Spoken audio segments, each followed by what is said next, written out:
freedom, family, world unity. All these things and more will be discussed on this podcast. Real stories, real people, real debates. On this podcast, we like to express our freedoms and talk about anything and everything goes. Like freedom, family is important to us, and anybody that is listening, watching, or coming on the show as a guest star are all considered part of the greatest family to ever bless the solar system, the human race. No matter who you are, where you come from, you will always have a voice here on this podcast. We like to flex our First Amendment, where all speeches and opinions are accepted for the right of freedom of speech.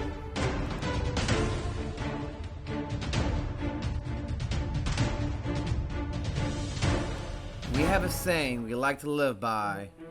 Live life with eyes wide open. Being open-minded leads to true understanding of the world as it really is. Please, come, join us, and enjoy this experience as we embark on this journey of truth as we dismantle the subjective truth. I'm your host, Nick. And I'm your co-host, Victoria. And you're experiencing High Consciousness.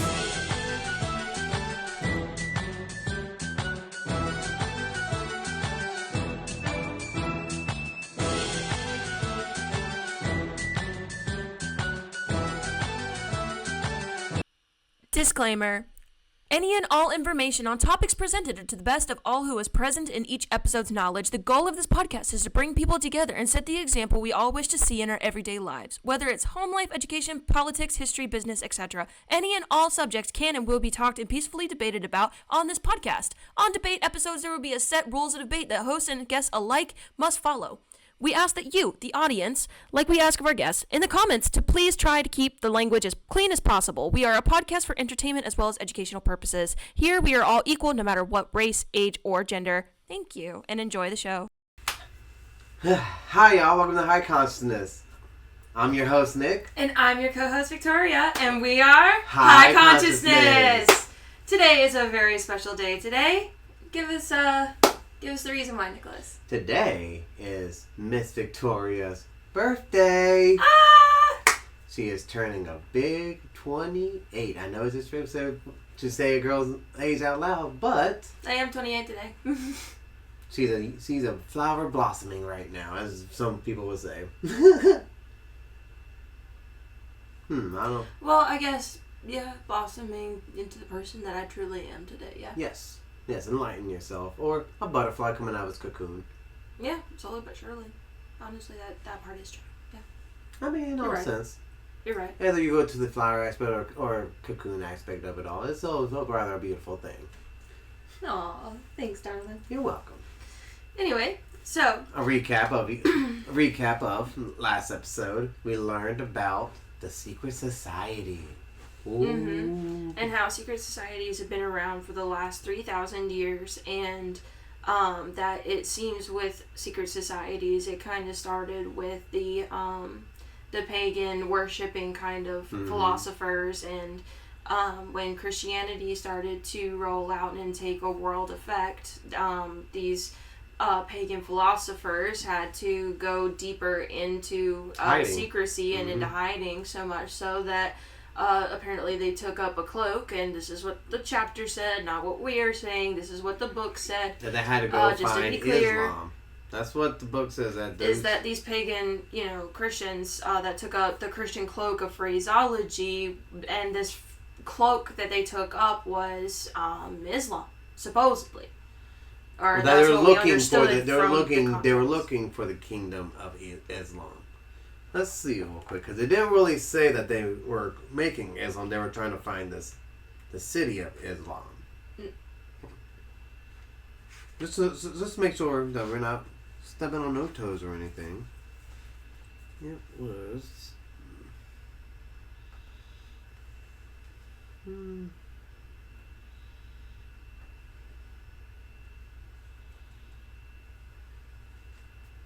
Right here.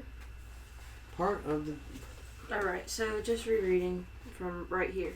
So, the rise of the Christian church broke up the intellectual pattern of the classical pagan world. The persecution of this pattern's ideologies... By persecution of this pattern's ideologies, it drove the secret societies into greater secrecy. The pagan intellectuals then reclothed their original ideas in a garment of Christian phraseology, but bestowed the keys of the symbolism only upon those duly initiated to bound to secrecy by their vows. Part of the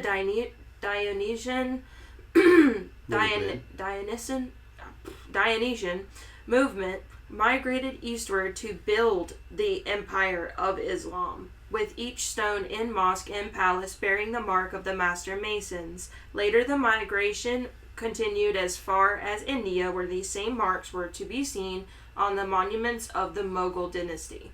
So, these Dionysian secret societies, when they were open about their rites and their rituals, they didn't get persecuted until the rise of the Christian church came in, and then they discovered, okay, well, we gotta change the way how we word gotta things. change the way how we do things, or word things from what it says Christian phraseology. So they had to reword how they were saying things to make it fit with the Christian phraseology, and apparently out of these Dionysian secret society members that took up the Christian phraseology cloak, they created Islam. This is what it says, to build the empire of Islam. That's what it says right here. And we're not trying to dismantle, it's just right there, in the book. But today's chapter is about Christopher Columbus, and there's maybe a little mystery there too with him. Yes. I'm going to hand the book over to you since it's your day to read. I'm going to start on this page right here on the left side. You have to... Yep. On the left side right here has a little bit of symbology and a Greek traveler right there. And it has something to do with these symbols. Here, let me help you. Yeah, about to say, point out the little symbols right here. Right there, the symbols of this small little text, which is right here, is going to describe what it says. So, that's what I'm going to start off on, and then I'm going to start the chapter. Because I feel like that's interesting to see that drawing. So, the small little text reads, "The cipher signature of Columbus, reproduced above," so that's what this picture is generally interpreted Slav Christos, Mary, about to say, Salve Christus, yeah, Salve Christus, Maria, Josephus Christopherens. It was usually to build personal ciphers upon dates. If the 7 large letters above the signature are read according to the medieval system of numeration, the date reads 1420. The X appears to be a double letter composed of JX. This would increase the sum to 1430. Is this then the true and unknown birth date of the Greek navigator? Greek navigator. So it doesn't really. So is this saying that Christopher Columbus was a Greek? Interesting. Chapter 8. What's the title? Chapter 8. A new identity for Christopher Columbus.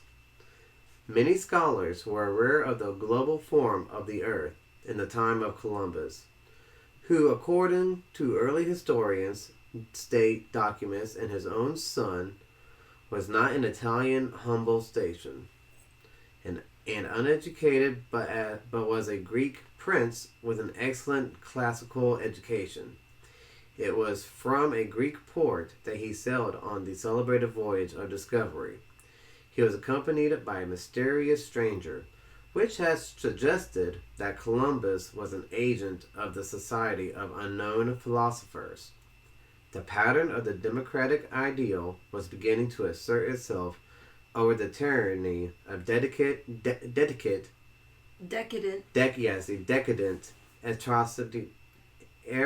aristocracy. The pattern of the democratic ideal was beginning to assert itself over the tyranny of a decadent aristocracy.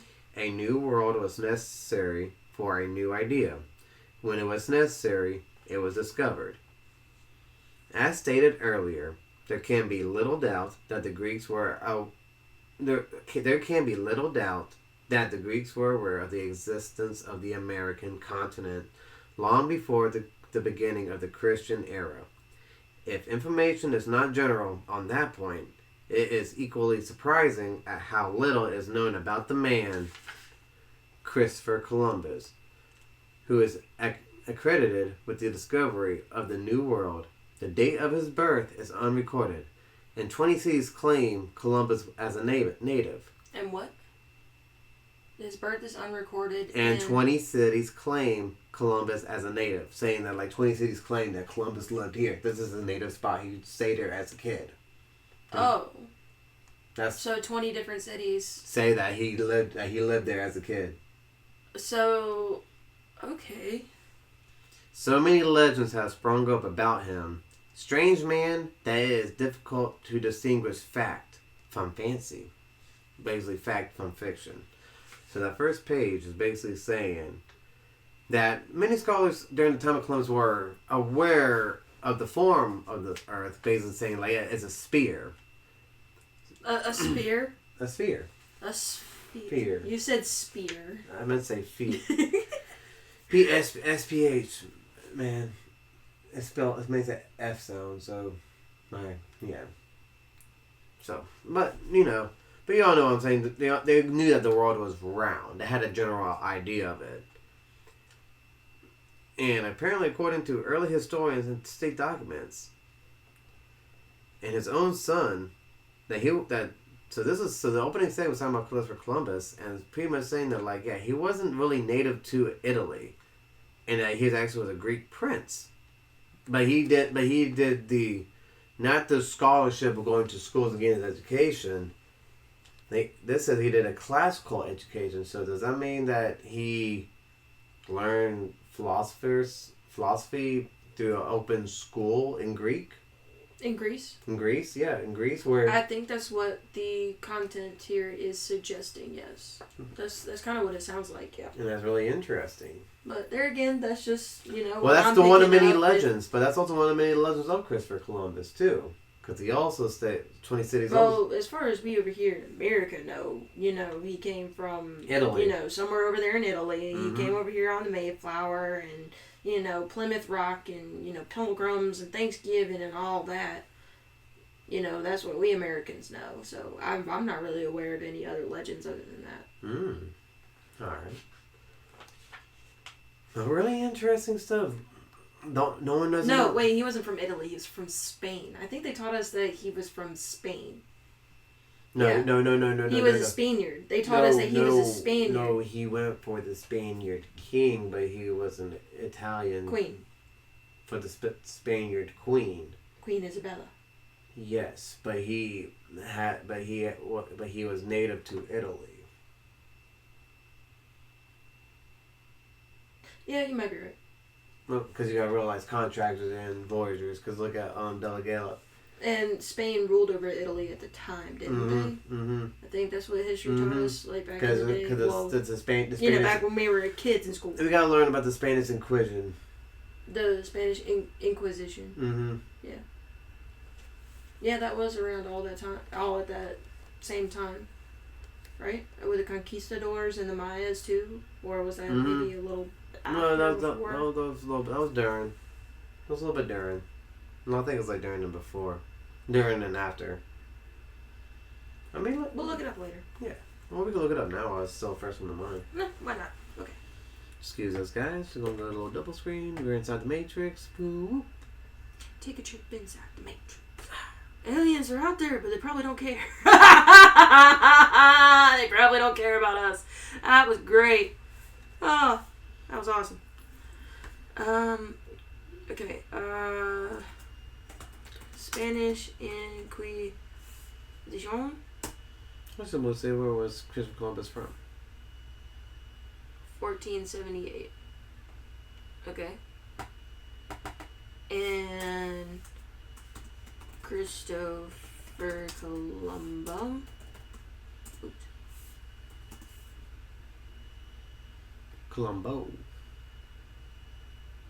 They don't know his life. They don't know when he was born. Born 1450 something. 1451.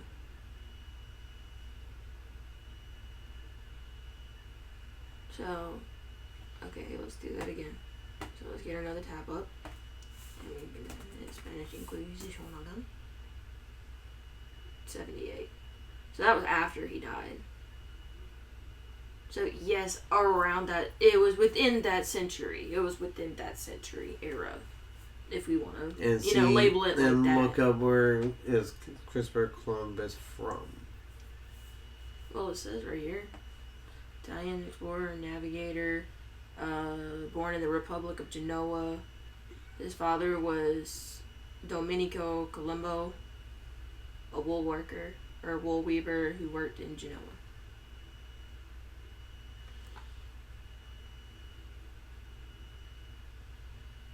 Once again, this book's written in 1940. So once again, this book's also written in 1946 too. 1944. 1944 yeah. too. So. Go back to the right. All right. In 1937, a little book was published entitled "Christopher Columbus Was a Greek." According to its author, Spyros Caterus, Spyros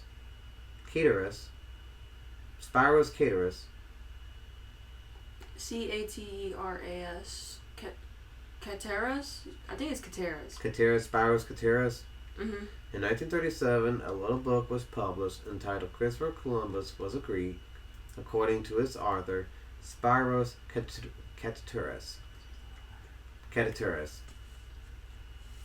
The real name of Columbus was Prince Nicholas Yipidesentis.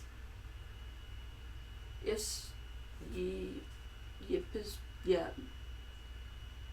Yispilentis, maybe? Nicholas Spilentis.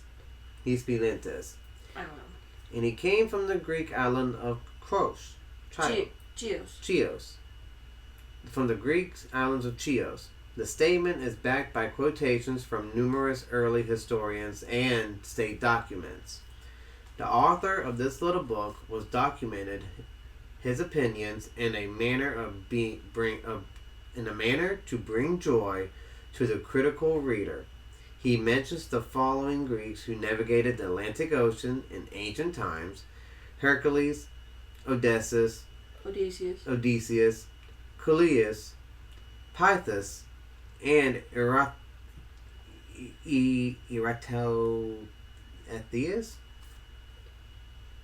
Eratosthenes.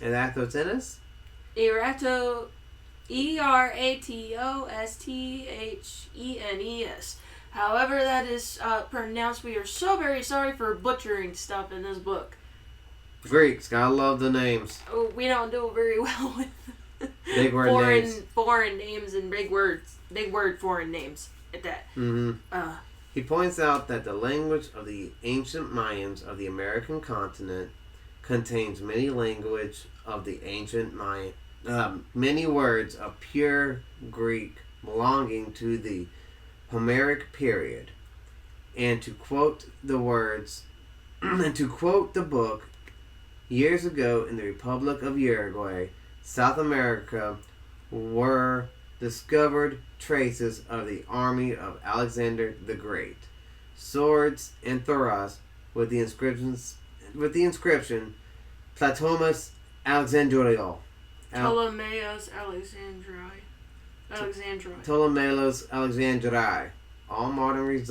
All modern research of the life of Columbus tends to prove that he was not a man of humble station, poor or uneducated, and the story of Queen Isabella and her jewels is repeatedly becoming recognizable as fiction. Columbus is emerging as a man of impressive personality, with marked abilities as a leader and organizer, and an excellent classical education. Woo! That was a lot. That was a lot to say and a lot to process. So Christopher Columbus is a legend that 26 cite him to live in. No one really knows his real birth date.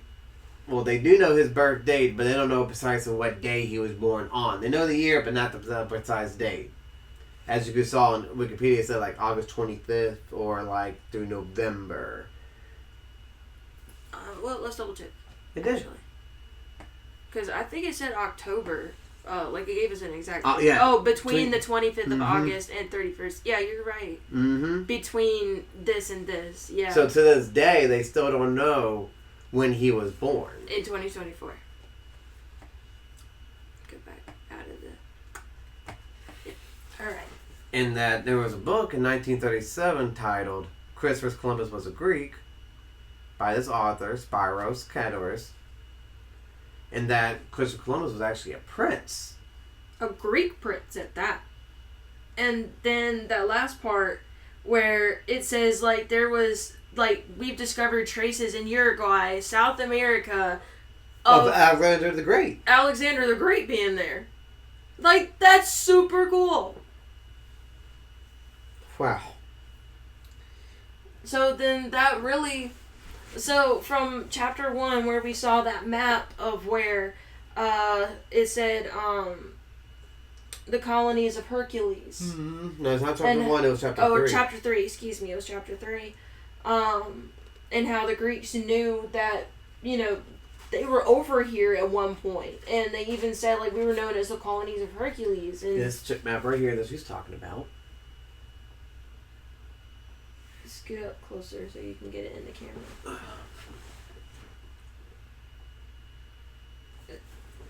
Down and... How do I... Yeah. Pause when you need to. Mm-hmm. And now we're going to... Go back to the reading. No, go back to what you were saying, baby. I just wanted to have them have a visual. Oh. Well, with that, I was pretty much done. Okay. You know, like the Greeks, they knew that we were here, so that proves, you know, here in chapter 8, it proves chapter 3. And this is why we know that, you know, they were here. Mm-hmm. All right. Like most Greeks of his time, he admired the writings of Plato and the other classical philosophers. He had the Greek birthright of legend and tradition and was mentally well suited for interpretation of classical lore. There is much to indicate that Columbus was inspired for his voyages by Plato's account of the lost Atlantis and the records of early navigations to the west. Furthermore, Europe was not without some knowledge of geographic, and in his day, there were many scholars aware of this spherical form of the earth.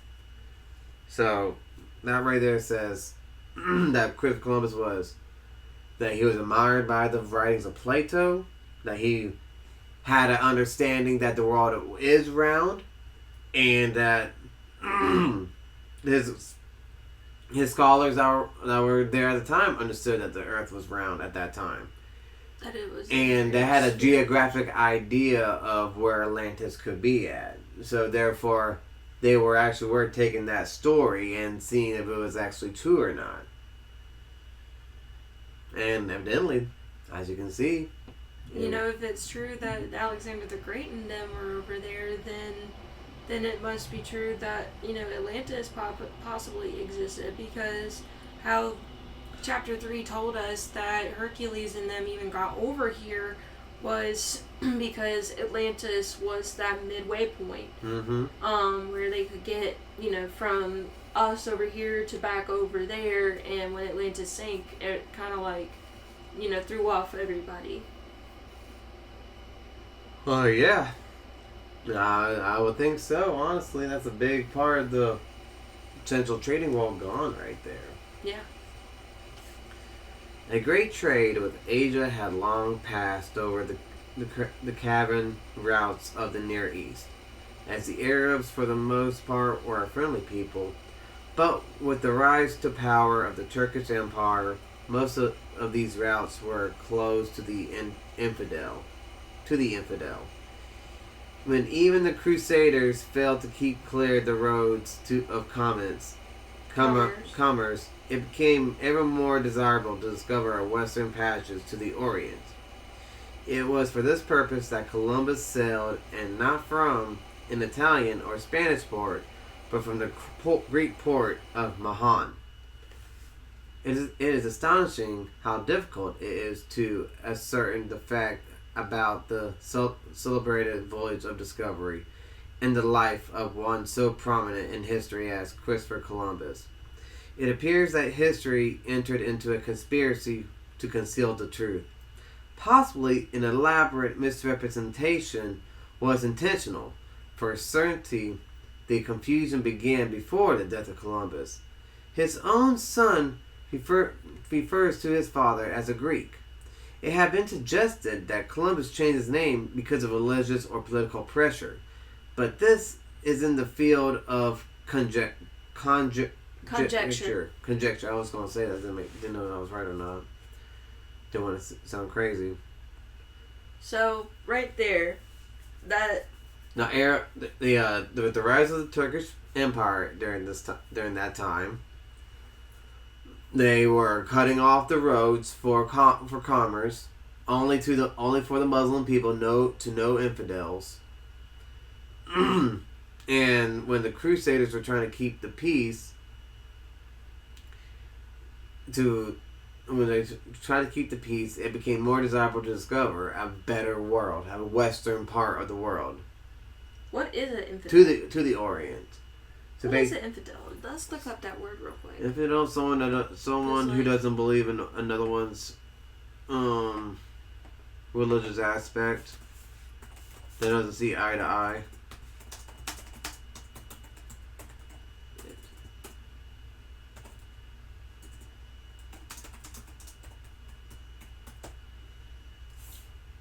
I totally spelled that wrong. A person who does not believe in religion or adheres to a religion other than one's own. Adhering to a religion other than one's own. So that's someone that someone is an either atheist, like a complete atheist, or they grew up as one religion but then decided to forsake it and worship another? Yes. Is that what I'm? Mm-hmm. Okay. So that's what an infidel is. Okay. Mm-hmm. All right. And the one that doesn't align with their religion. So, like, if you're a Christian, you don't align with the main religion, you're an infidel. All right. And that's basically what was going on during that time. And they wanted to find a western way, other than going to eastward, trying to go western around to go to Asia.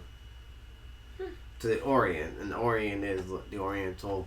Yeah, the Chinese, the Hindu, the Japanese, the Moguls at the time. Mm-hmm. Yeah.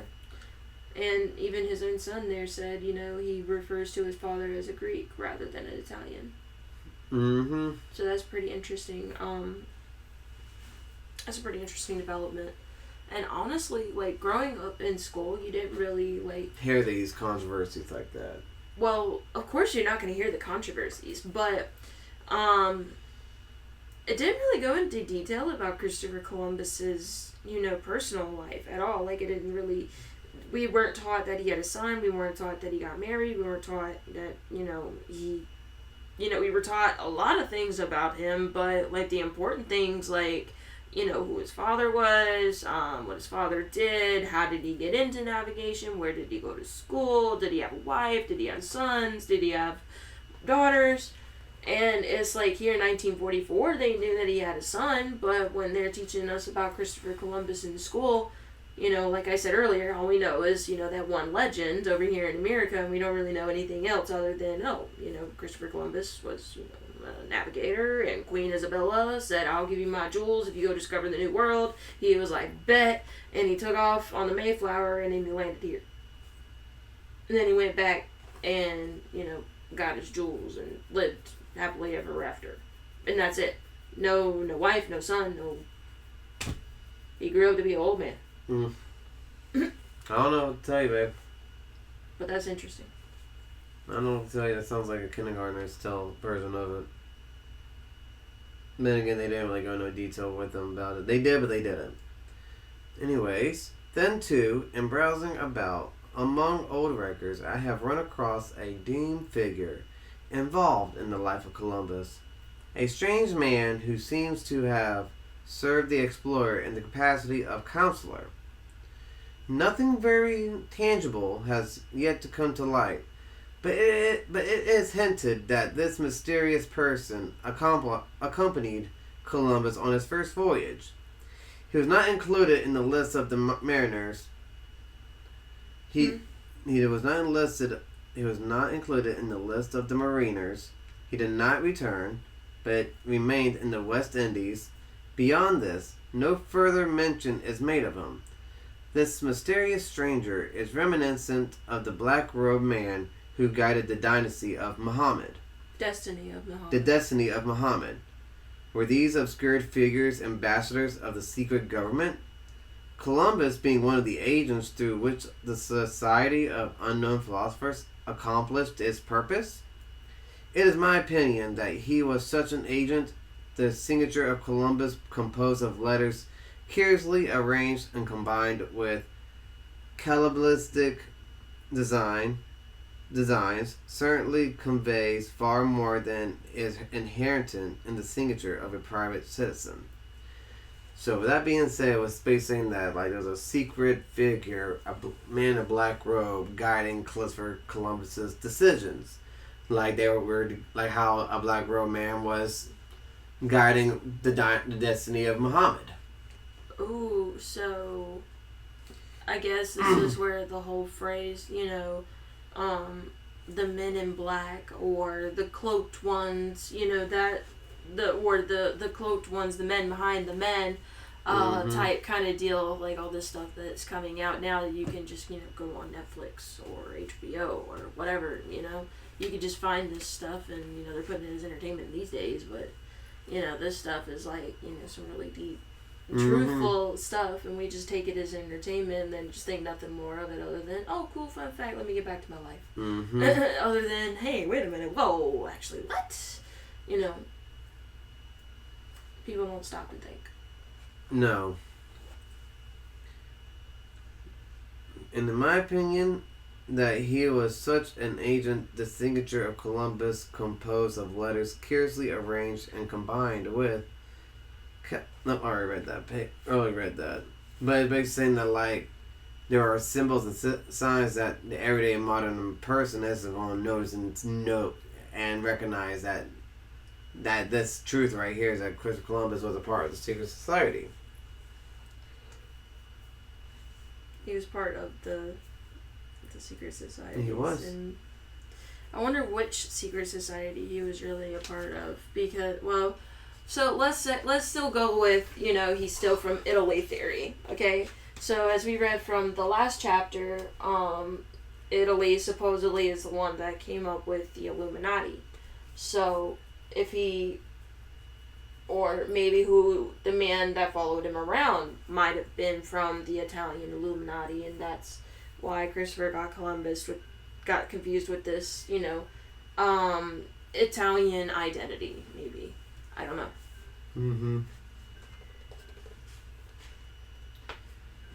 Anyways, the importance of Columbus in the larger scheme of things is to be estimated from his relationship to the pattern of his own time.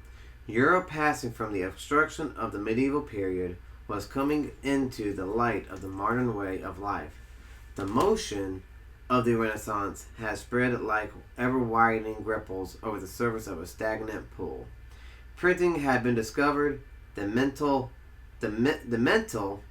emancipation of man from the tyranny of ignorance, superstition, and fear was gradually being accomplished. The democratic ideal was beginning to exert itself over the tyranny of decadent aristocracy. You have such a hard time with that. I do, because it has the two D's in it. Yeah, exactly. Decadent. Yes. Okay, decadent. Aristocracy. There you go. Decadent aristocracy. There you go. Look, I read it. You got it. My reading level went up from a 5th grader to a damn 12th grader. Language. I said dang. No, you didn't. And I said beaver dam. Okay. Yeah. A beaver dam. That's right, beaver dam. As the mental horizon broadened, the physical horizon extended also. The Crusaders had broken up the structure of feudalism, principalities, principalities were forming themselves into nations, and the tribal consciousness was disappearing from the theater of European politics. This progress was opposed at each step by vested interests, but the human mind was becoming aware of its own powers. In a motion of continuing, irresistible force, a new world was necessary for a new idea. When it was necessary, it was discovered. That which is needed is always near, if man has the wit to find it. Ooh, so in a sense, I take that as like, if you want to find something and you truly want to find it, all you have to do is just go out there and look for it. Mm-hmm. And that our minds, our consciousness has gone broadening to where we don't want to be selfish anymore. Or, we are legitimately ever so slowly creeping on democracy and like pushing out the powers that be away. The tyrannical powers that be. We're trying to push them out.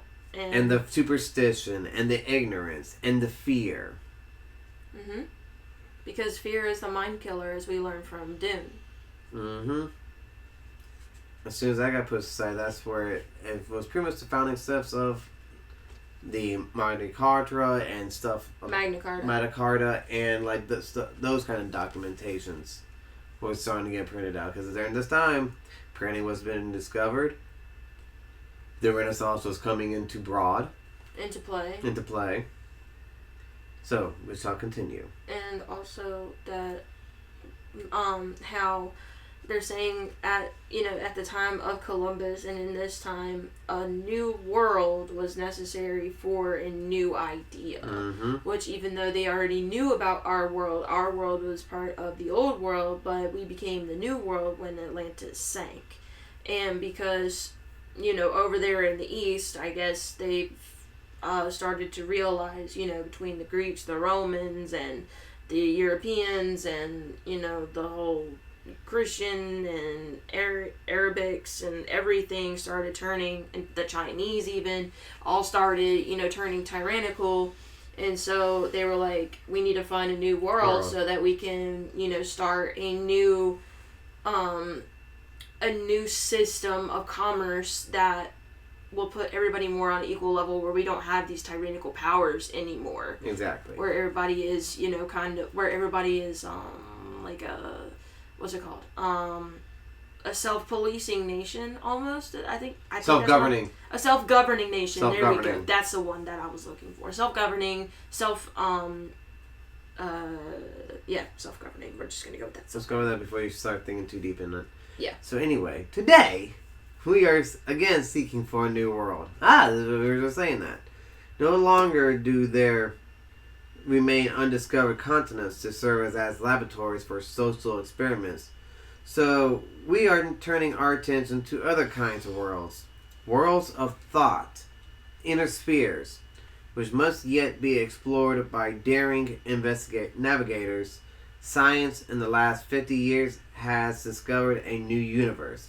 The universe of the mind. So this is... The infant psychology has but to come of age for us to fully discover a new fear for new exploration in the science of living. So from 44 minus 50 years, so that puts us 1899 and 1894. 1895, 1896. 94. No, 95, 96. Well, for 1944, you said last 50 years, you do 50 minus 44, that equals up to 1894. Okay, yeah, 94. We don't know. Right, we don't 94. Know. We don't know the precise date, so it could be 96 or 90. It could be 95 or 94.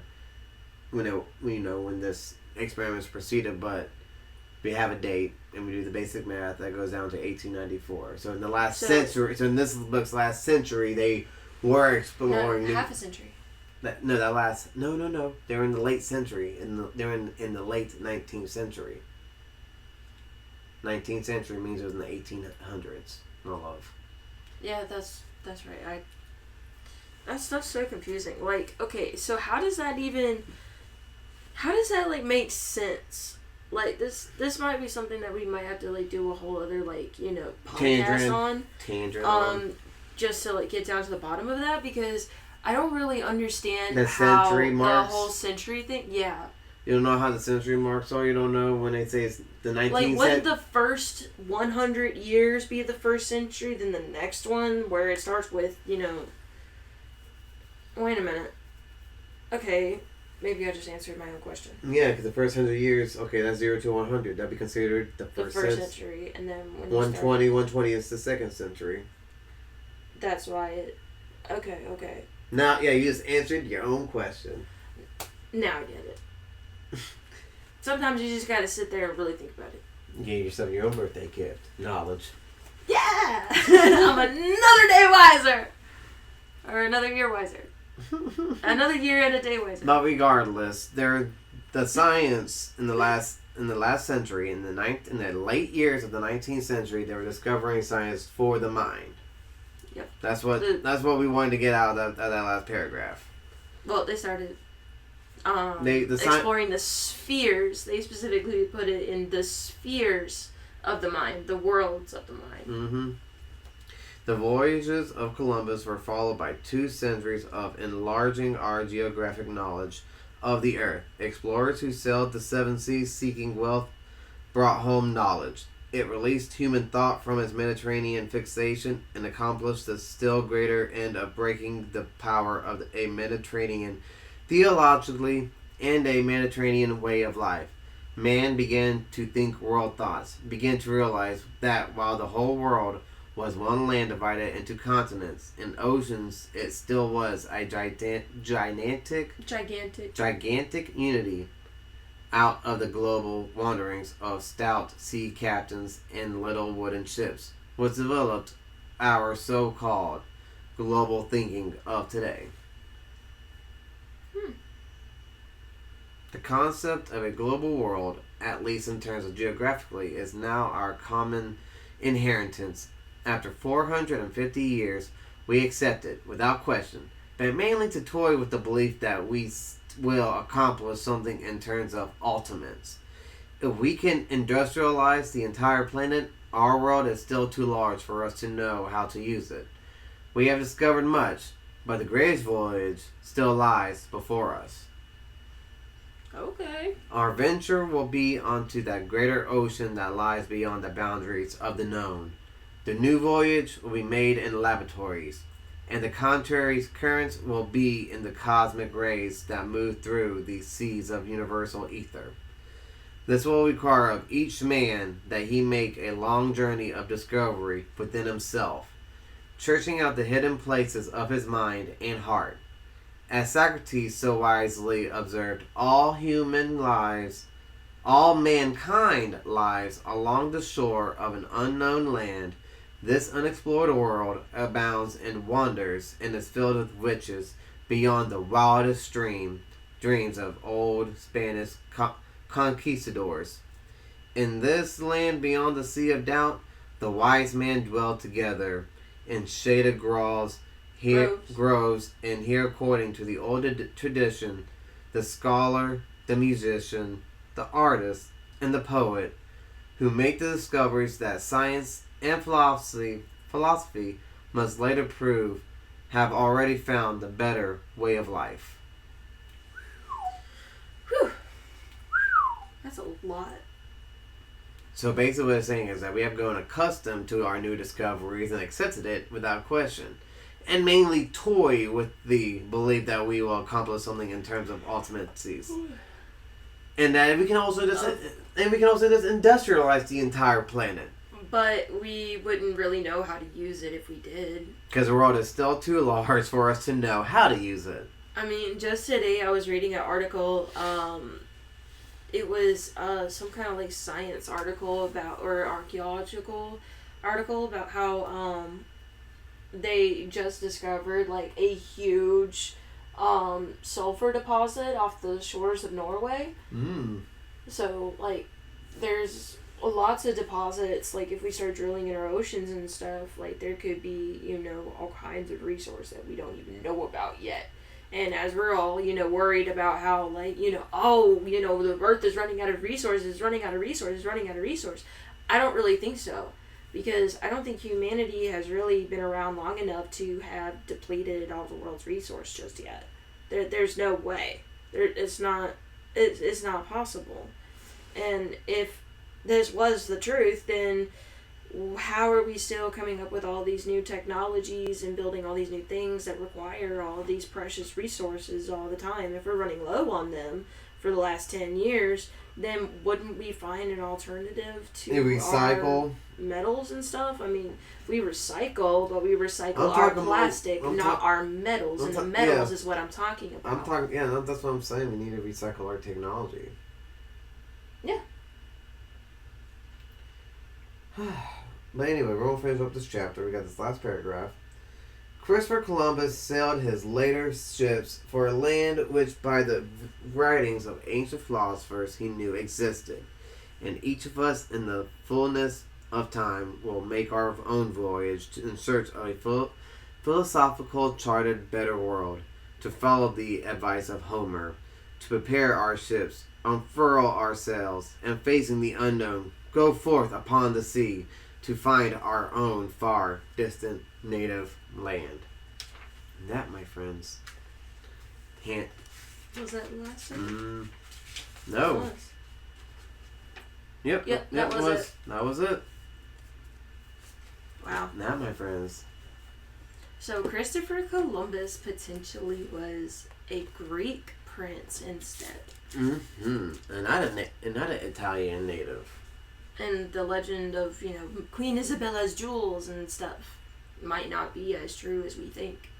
No, and he might have been led by a secret agent of the secret society. He himself might have been an agent of the secret society. One of the cloaked men. Because they wanted to go to a new world to broaden their new idea with democracy. And now, from what the end of the chapter said that now since the new world, the new continents have been discovered, it's time to discover a new world. But not one of physical matter, but one of mind.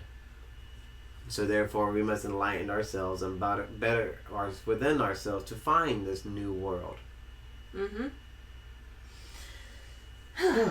Well, that wraps it up for today. Please remember to share our videos and like and subscribe. Follow all of our channels and come follow us on Twitter and on Facebook. And remember to always live life with eyes wide open. And to hit that bell for notifications for new episodes. Yeah, that.